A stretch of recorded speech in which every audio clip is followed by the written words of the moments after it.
Welcome to Radio Amenti, embracing the eternal now, where minds and timelines merge, inspiring synchronicity, awakening potential, and making sense of change.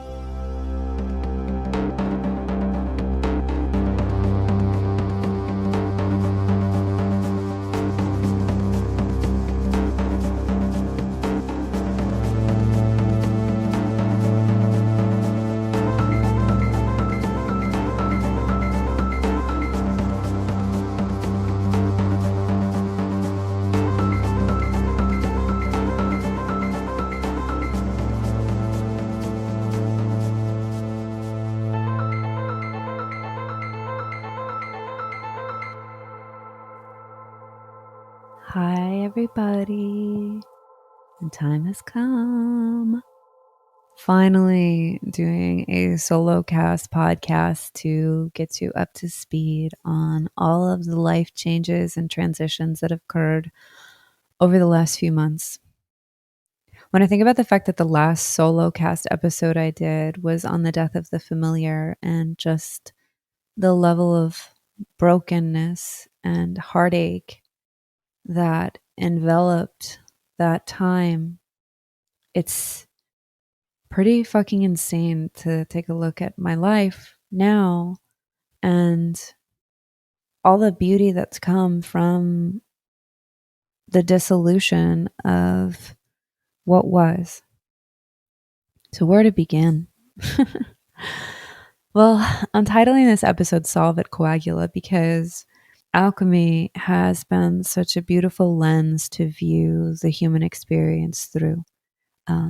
Alchemy is basically, there are layers to it, right? Like if you're looking at operative alchemy as the process of extracting essences from materials to make medicine or to work towards the philosopher's stone. Or if you look at alchemy, philosophically speaking, beyond any kind of new age, I'm an alchemist. And I don't say that because The Alchemist is actually a beautiful book. I'm saying it in the way that is bastardized and used really often as kind of like a catchphrase for coaches. I digress.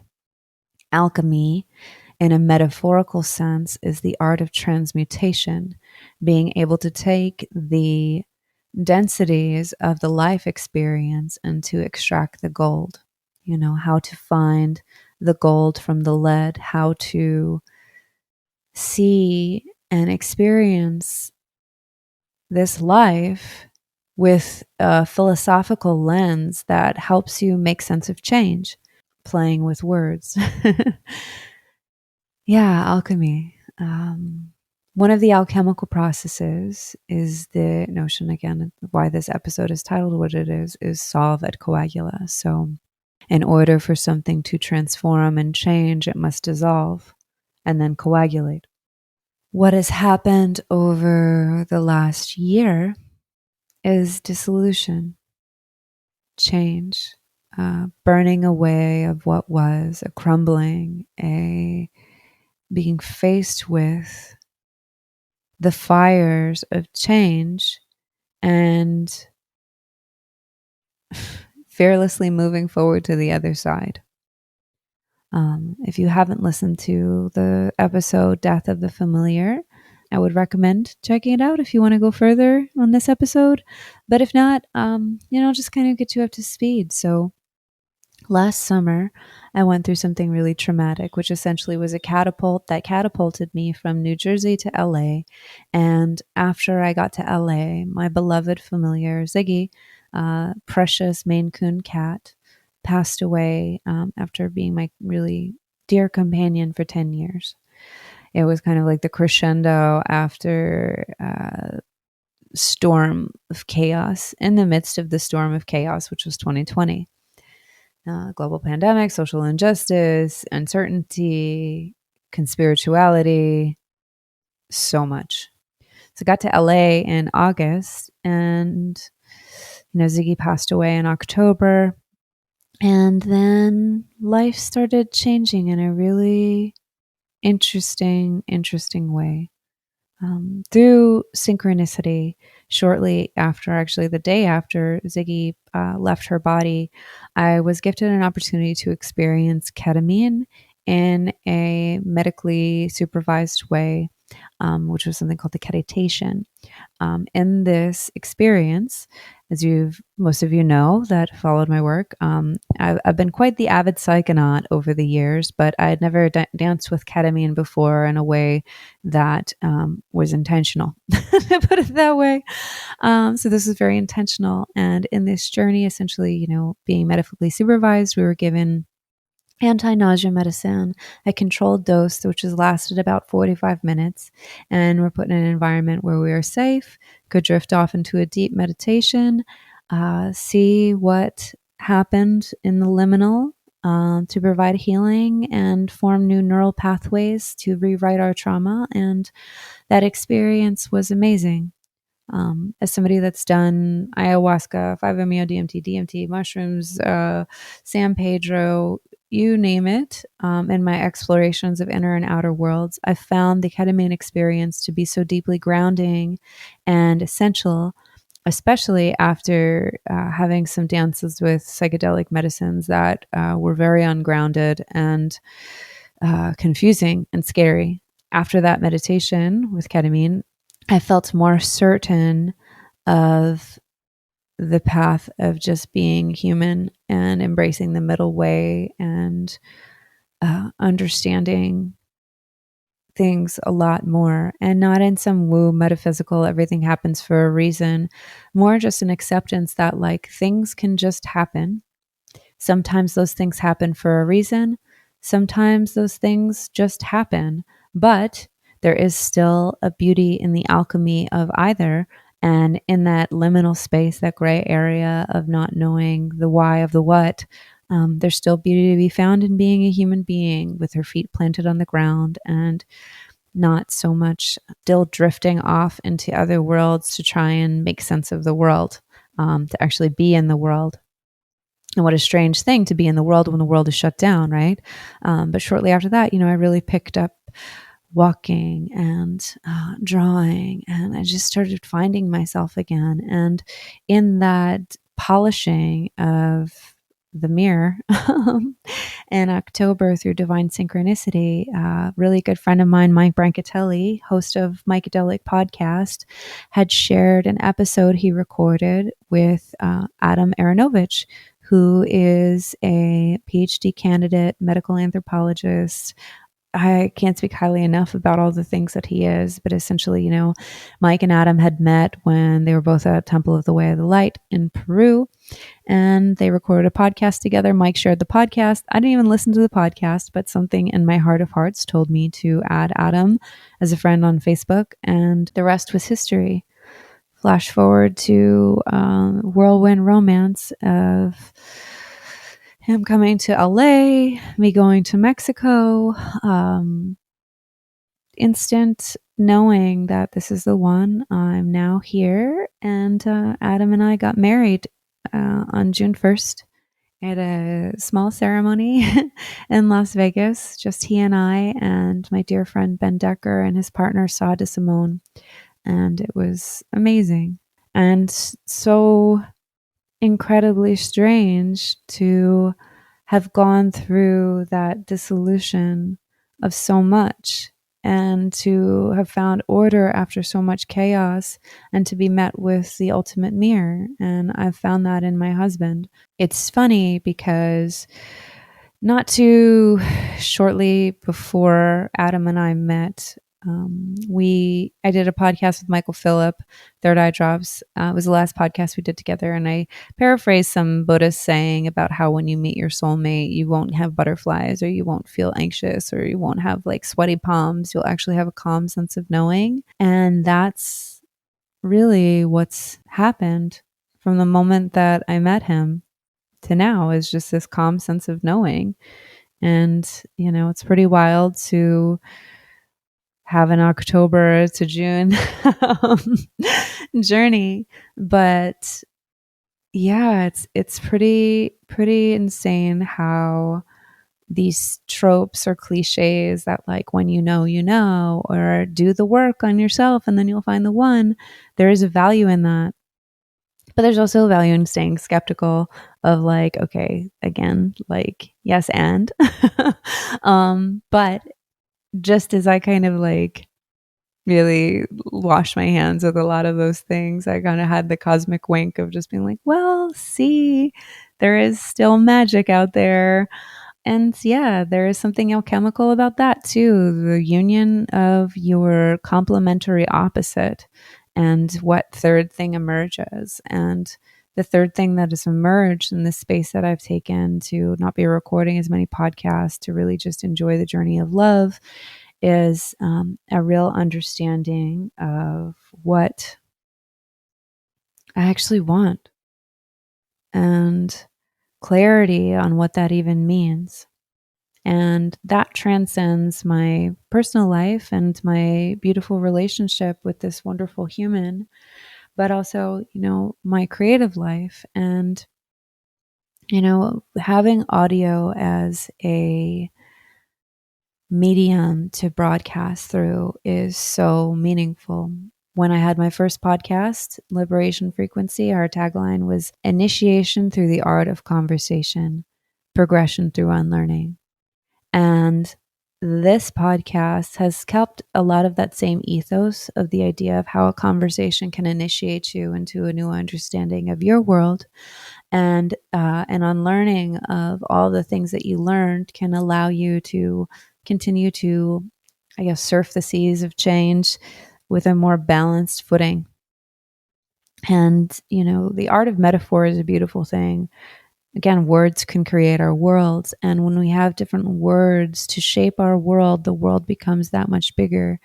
And, there's so many traps in the spiritual space of like the verbiage, the language, the quotes, the things that we say over and over and over again to validate our feelings, and biases and hopes for what it all means. But yeah, being really intentional with how we use language and how I'm choosing to use these broadcasts is really like the goal moving forward, right? I loved all of my episodes so far. I am so excited about the new episodes that will come on the horizon and whatever in between. Unfortunately, in the beginning, I was a little less discerning, and I had to take down 2 episodes with guests that were supporters of QAnon and the conspirituality rhetoric, but it's a lesson learned. And, big intention moving forward is that whatever gets fed through this show, I either would like it to be something that leaves you feeling lighter by making you laugh and feel good, leaves you feeling full in the way of providing information and wisdom or any kind of resources that can fill your cup and offer like grounding through, a not an easy time or not an easy journey when you make the choice to like self-reflect and become more self-aware. And I want the conversations to make you feel as though you're not alone. If anything, what I've found through the medium and what's emerged through the medium of podcasting is not feeling alone in the world. And then also meeting like-minded spirits, friends, humans that actually like make you not so alone in the world. So yeah, like the big intention here is like to make you laugh, to make you feel good, to provide insights and resources, and to offer comfort in discomforting times. And if I'm not doing any of those things, then it's not worth it. I'm not here to just like offer a platform to just like, have somebody like talk about their new book and then offer them PR and then that's it. Like there's enough of that out there. I want this to be something that feels meaningful and good. When I share my life experiences or stories in these solocast episodes, it's not as a means of being self-indulgent, but it's just a means to humanize your host so you understand how my own journey weaves into the journeys that we weave through interviews and conversations that happen on here. And that no matter how things may look from a perspective of social media or career or whatever lens of perception we glean through, that I am a human being, and I am not free from suffering in the infinite ocean of samsara. And no matter how learned or understanding I am of alchemy and occult principles and things of that nature, sometimes life can throw you curveballs that no matter whatever you have in your spiritual toolkit, you aren't prepared for, and you need time to grieve and process and recalibrate and dissolve before you can coagulate into the new thing. And that's been the last few months, but I'm grateful for it. So moving forward, I'm really excited to have more conversations on here that feel meaningful, and to just really step deeper into being a voice that is helpful. And yeah, that's it. That's the big thing. How to be helpful, how to be useful, and how to live a quote unquote spiritual life without gaslighting yourself into thinking that if negative things happen to you, that you are the attractor of the negative thing and somehow deserve them. And that you can only be positive, and positive thinking is the way, and positive, positive, positive. And it's like, yes, and right? It is helpful to have positive thoughts. The more positive thoughts you have, the more it rewires your brain to think positively, the more positive things can unfold from that space. But it is inhuman to not acknowledge that each of us has a shadow side. Each of us has a darkness that the world doesn't get to see. So, in embracing the juxtaposition between these two opposites, we find a sense of wholeness. Yes, think positive, but yes, if you're feeling angry or sad or going through a trauma, you didn't deserve it. You're not alone, and there's nothing wrong with you for having to go through the trial by fire. You can find comfort in the idea of things happening for a reason and everything connecting, and X had to happen so that Y could, so you could get to Z. But it doesn't discount that some of this shit is really painful and some of it just happens. It's a paradox, right? Because if I think of things and I unpack it, I say, well, if last summer didn't happen, if last year didn't happen, if the pandemic didn't occur, which basically forced me to move out of my apartment and go live with my mom for a little while, then to be swimming in a sea of toxicity, which culminated in a really traumatic evening that forced me out of the house and forced me to move to LA and got me to LA. And then I randomly decided to add somebody on Facebook that now became my husband after I did a lot of work on myself and met my mirror. It's like, yeah, I can zoom out and the story is like really incredibly woven together of like, oh my God, it all had to happen for a reason, for the web to be woven. And the synchronicities that exist between my husband and I feel divinely handed, as though there is a God. There very well may be, but I'm also fully prepared to believe that maybe there isn't, and maybe it all happened. Maybe this is all just a simulation, and the reason that we're having this broadcast right now and you're listening to me is because some pimply faced teenager is playing The Sims in his mother's basement and decided to make me be this character. Who knows? I don't know. Every possibility is endless. Every possibility is interesting. Every possibility is weird. And every possibility is beautiful. And it doesn't take away anything from the meaning of it all. But again, embracing that paradox that everything can be meaningful and meaningless all at once, or somewhere fall in between, and it's still okay. But yeah, it's been quite a journey, and I'm grateful for all of it.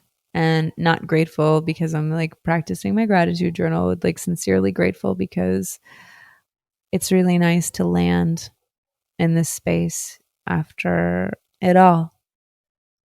And on the Death of the Familiar episode, I touched upon too my decision to break up with alcohol and the etymology of alcohol, and how, essentially it's like Al-Ghul in Arabic means body-eating spirit, and in alchemy, alcohol is the substance used to extract the essence of a substance. And when, we were deep in prime pandemic time, and I was doing like isolation tank and living at my mom's, I was drinking wine every night because I had trouble sleeping, and I was really disappointed in myself being 35 and like living at my mom's house with her not so nice husband, and just kind of like in this fuck my life moment of like, wow, how can I have studied all these things for so long? I'm a published author and like have a podcast and an online magazine, and I've fucked up so much that now I am living at my mother's house. It was the worst. But in that time of just kind of like numbing and tuning out, a weird opposite tuning in happened when I saw how destructive that was. And, here we are almost a year later, and I haven't drank since that really traumatic day. And it's not so much of the fact that like I got into a pattern of self hatred because of the unfortunate circumstances of that time and needing to just take a beat and recalibrate by moving in with my mom. It was about just recalibrating the future too. Last summer, I got into a habit of doing 6-word stories, which in my new book, Everyday Amenti, one of the weeks offers that as an exercise for self inquiry because it stems from this urban legend of how Ernest Hemingway was tasked to write an effective story in just 6 words. And the story he wrote was Baby Shoes for Sale, Never Worn. And when I saw that in the writing workshop and read that in this writing workshop that I did, it really affected me so much that, incorporated that as an exercise into my book. And then last summer was doing 6-word stories as just an exercise of transmutation of memory. And one of the 6-word stories that I did that I think about often as a reason too why alcohol is no longer part of my life is the story that I wrote that says, time repeats, answers unanswered, mother's ancestors. And when you break down those words, it's like time repeats, answers unanswered, mother's ancestors, it's trauma. And I come from a family where my mother drank. My mother's mother was an addict. My mother's father was an alcoholic. There's a lot of addiction in my family line, and addiction clouds clarity. And if I were to fall into a pattern of rationalizing that it's okay to just drink wine every night because it's just wine, it's just like 2 glasses, it helps me fall asleep, I'm replicating time repeating, answers unanswered. I am my mother's ancestor, and I wanted to create something different for myself, to be a better ancestor for my God willing children. And there's no judgment for me about alcohol. Everybody's on their own journeys, right? I've had some really great times with it. My early 20s were a riot, going out and partying in New York and having a really great time. But alcoholism is a disease, right? And it's like the analogy I tried to explain to the person in my life who's an alcoholic is that, I could eat a piece of candy and have no effect on me, right? I could just eat a piece of candy, maybe not be so happy with myself that I ate something sugary and gross, but it's fine. It's not detrimental to my health. But if a diabetic ate a piece of candy, their body would react in a different way because of how sugar interacts with their system. It's not the same thing. And I think of alcoholism and, somebody that doesn't struggle with alcoholism or have that in their family line could be able to enjoy adult beverages and not have issue. But when that's in your DNA and your ancestry and your family line, somebody with alcoholism and they have a drink, it affects them differently. And this was never understood fully. And I don't think will ever be understood fully by the person in my life who struggles with this. But, they could have a sip of wine and it's like a demon took over. So not that that would happen with me. I'm generally a happy drunk, but it just felt like I needed to end it. And the interesting thing is that as it ended and approaching a year of sobriety, things have only gotten better. And I mean, that's the interesting thing about mind, right? If we're going to keep tying in alchemical or hermetic concepts to life, but from a grounded way, you think is the first principle in the Kabbalion with the all is mind and the universe is mental. But if you're in a space like I was, where mind was being clouded by toxic trauma, and then indulging in a substance that literally extracted my spirit because I was in a space of trauma, my mind was not functioning at the top optimal level. And the all is mind. And what you see is a refraction or a reflection of mind. It makes sense that things were toxic all around. It makes it feel like that's the why. But again, like this is metaphorically reevaluating things, while at the same token saying it could have all just happened. And if that was the case, that it all just happened and everything that happened from that was the result, and that's that, I'm happy with it too. So it's the embracing of both, right? But yeah, maybe it's confusing to kind of like think in this way, right? To be able to like love these great esoteric occult texts that talk about how everything connects. And, there's the 7 hermetic principles which govern our living universe that explored in the Kabbalion, right? There's the 3 alchemical principles that, the tria prima, that all things alchemical kind of stem from. And there's like correspondence with everything. Maybe there is. Maybe I'm just like fucked up from seeing so much frustration in the spiritual space. Maybe it all does happen for a reason, but maybe it doesn't. What do you think? It's just complex. And I think in the embracing of complexity and holding that it could be and it also can't be, there is the philosopher's stone, right? There's the gem, there's the great pearl, there's the beauty. Yeah, it's interesting to contemplate. And yeah. And in contemplating the future, I feel really inspired and good, and I hope you all do too. It's strange to think, here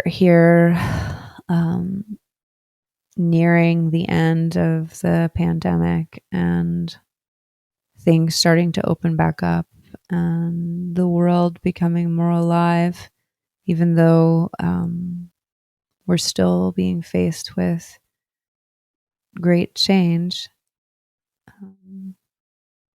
I am excited to see what will open up, and on a micro, macro, meta way, I guess we'll see what happens from there. But in the interim, you can expect more new Radio Amenti episodes coming soon. Lots of really interesting new guests.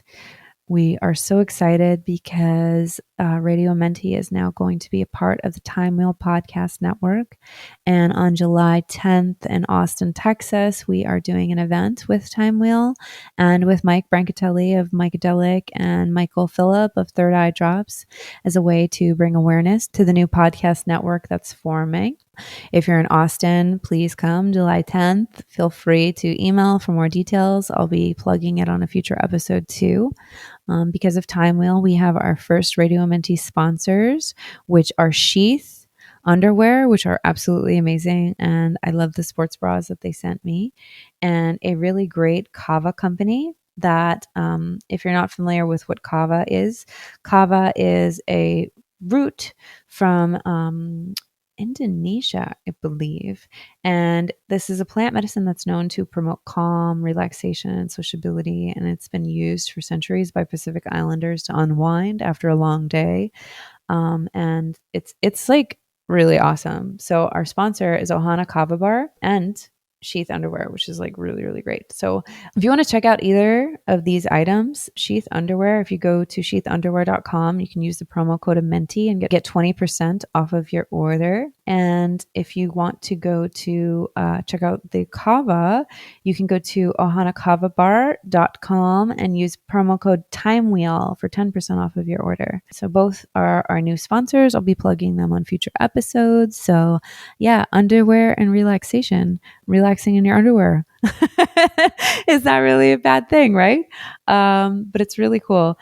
And kava, I can say, so like, again, talking about like unpacking the last year and any residual tendrils of trauma, kava and also kratom have been really, really great natural allies that have helped when those moments kind of surface where I'm like, oh my God, I really could like use a drink to numb out. Instead of turning to that, I've turned to plants, and they've both been really useful.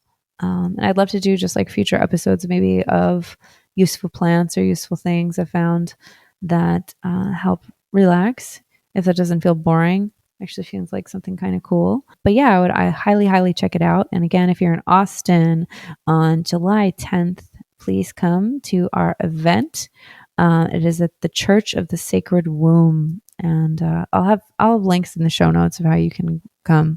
But yeah, the mics are awesome. And it'll be fun to be able to just like have a live event again, because it's been a really long time. And my former event series is defunct, thank God. But this one should be really fun. And I hope to see you there. But in the meantime, I'll keep it relatively short and sweet and not ramble for an hour about how in love I am and how grateful I am and how I've embraced paradox while also seeing things through the alchemical hermetic lens and how wild it is that it does seem to all connect, even if it doesn't all connect. Yeah. And thanks for being here, and thanks for listening and being a part of the Radio Amenti universe. You're all amazing, and I look forward to continuing to growing and learning and evolving and just being here with you all. So until the next episode, stay golden. I don't know. Is that like a weird way to end it? Stay golden. I'm talking about alchemy. Stay golden. Find your gold. I don't know. Just stay cool. And I love you. How's that? Peace out, everyone.